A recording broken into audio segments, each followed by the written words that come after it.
Everyone told the radiologist his job was gone. AI can read scans now. The radiologist is obsolete. Here's what actually happened. AI made imaging cheaper. Cheaper imaging meant that more people got scanned. More scans meant more demand for radiologists. The constraint shifted, and the role not only survived, it expanded. The radiologist is still driving to work every single day. And that one story tells you more about where the real business opportunity is in this AI moment than anything else you'll ever hear this year. Growing up in the Bronx, you learn to question the headline. The headline is never the whole story. My parents worked inside systems their whole lives, and I watched what those systems actually did versus what people said they did. Two different things. I carried that instinct into a career as a clinical and business intelligence analyst inside major clinics and hospital systems, where my job was to sit at the intersection of clinical operations, financial outcomes, and information technology and find the truth underneath the narratives. What I learned there about how technology actually reshapes labor, demand, and opportunity versus how people predict it will is exactly what I'm watching play out in real time right now across every industry that AI is touching. And the people who understand the real pattern are going to build very different businesses than the people reacting to the headlines. Imagine running a 3-person business 12 months from now that operates with the output and reach of a 10-person team. Not because you hired 7 more people, but because AI removed the constraint that was keeping you small. Your agents are running the marketing campaign. Your agents are building the better websites that you need. Your agents are reaching more customers than your team ever could manually. And because more customers are arriving, more supply chain questions, more support interactions, more implementation needs, more feature requests, you actually do need to hire. 3 people become 5 and 5 become 10. Not because AI replaced your team, but because AI removed the ceiling on what your team could reach. That is the actual pattern. And the entrepreneurs who built for that pattern instead of the replacement narrative are going to be on the right side of an economic expansion that is just beginning. Here's the one thing that the founder of a $4 billion company said that nobody's talking about enough. The bottleneck is no longer building. AI can generate the code, AI can write the first draft, AI can run the workflow. The bottleneck, the actual constraint that separates the businesses that win from the ones that stay stuck, is whether you are in front of enough customers and whether you have the feedback loop to know what to build next. The cost of building dropped to nearly zero. The value of knowing what to build and who needs it went through the roof. That means every AI-enabled entrepreneur right now needs to be doing more customer development, more sales, and more direct market contact, not less. The tool got cheaper.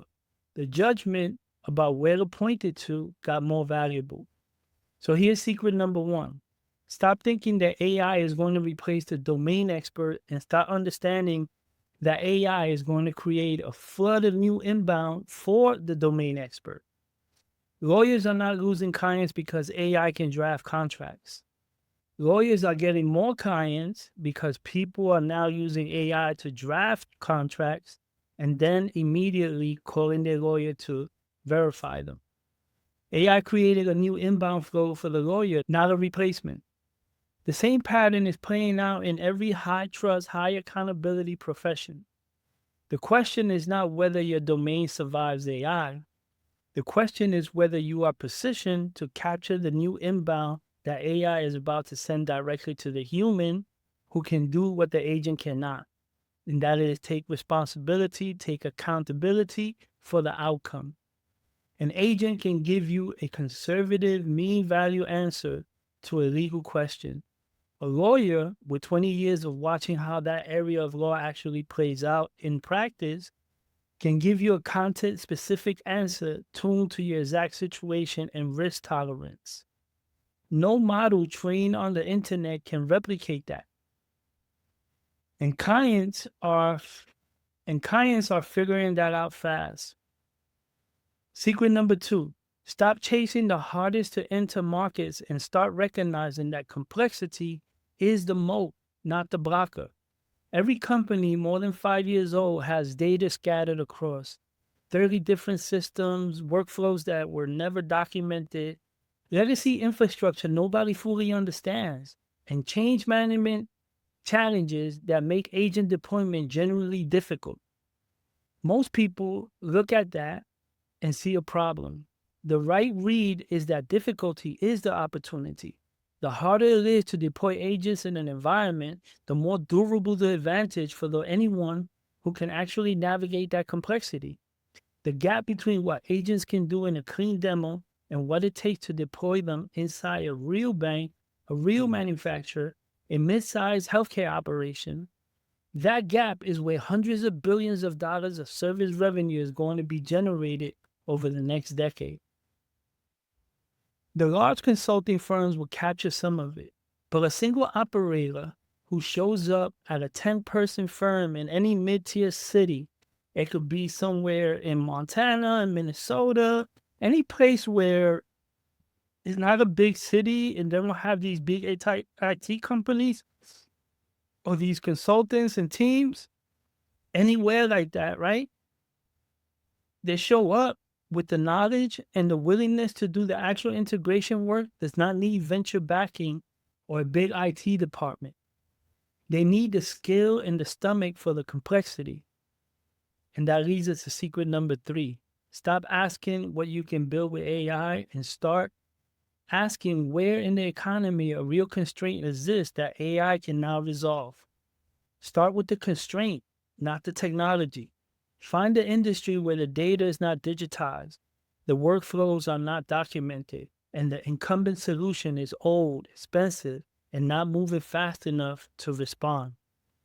That environment is where the Harvey for X opportunity lives.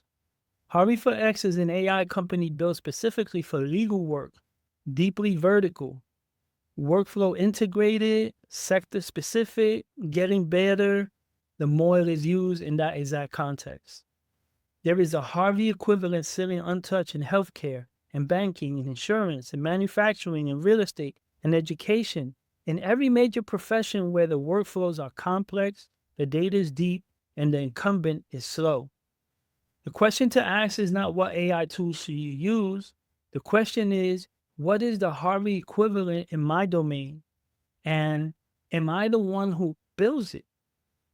AI Money Map exists at exactly this intersection, not as a generic AI agency selling automations and chatbots, as a vertical, focused systems operator that goes inside real businesses, the ones with messy data, disconnected systems, undocumented workflows, and real operational complexity, and builds the agent infrastructure that actually works in that environment, not just in a demo. We start where the constraint is. We map the full customer journey, identify exactly where AI can remove the friction that is keeping the business from scaling, and build a connected infrastructure around it. Automated intake that removes the first constraint, follow-up systems that remove the second, and delivery and retention workflows that keep the clients who arrived because the first constraints were removed, and a feedback loop that keeps the whole system learning and compounding. We build for the tailwind, not against it. Every piece of infrastructure we install makes the business more valuable as AI gets more powerful, not more vulnerable to it. Here's what I want to say directly because you deserve the unfiltered version. The fantasy being sold online right now is deploy 50 agents and let your business run itself while you sleep. The reality from the founder who built a $4 billion company is that he has never met a single founder running 50 agents who is sleeping well. Every one of them is managing 50 agents, are stressed, and buried in output that requires their attention. More agents deployed horizontally does not mean more leverage. It means more management load living entirely inside your brain because agents have no accountability. They cannot be fired. They cannot be sued. They will not be there tomorrow if they make a mistake. The 80-20 principle is real. Roughly 80% of your workflows are repetitive, documented, and agent ready. The remaining 20% is novel, judgment dependent, and relationship sensitive. That 20% still needs you. A bad idea with great agents is still a bad idea. A great idea built with the right agent infrastructure, the right vertical focus, and a genuine customer feedback loop, that is the actual business. The window that the founder of Box described is real. 3 years before network effects and data moats start making early movers structurally difficult to replace. Walmart took decades to become impossible to compete with directly. In the agent era, that compounding happens in months. The business capturing customer data and building feedback loops right now are creating advantages that will feel permanent to anyone who tries to close them in 2028. So, two choices. You keep watching the AI space, consuming the frameworks, tracking the tools, waiting until you fully understand it before you move. And you keep watching the constraint removal window narrow as early movers capture the data, the customers, and the compounding intelligence that turns a 3-year head start into a structural moat.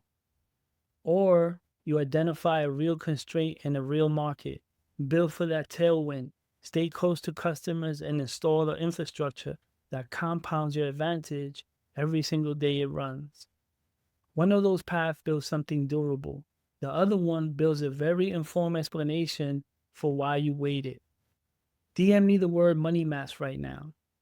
Let us find your constraint, identify your Harvey for X opportunity, and build an agent infrastructure that rides the tailwind instead of fighting it. The radiologist is still driving to work.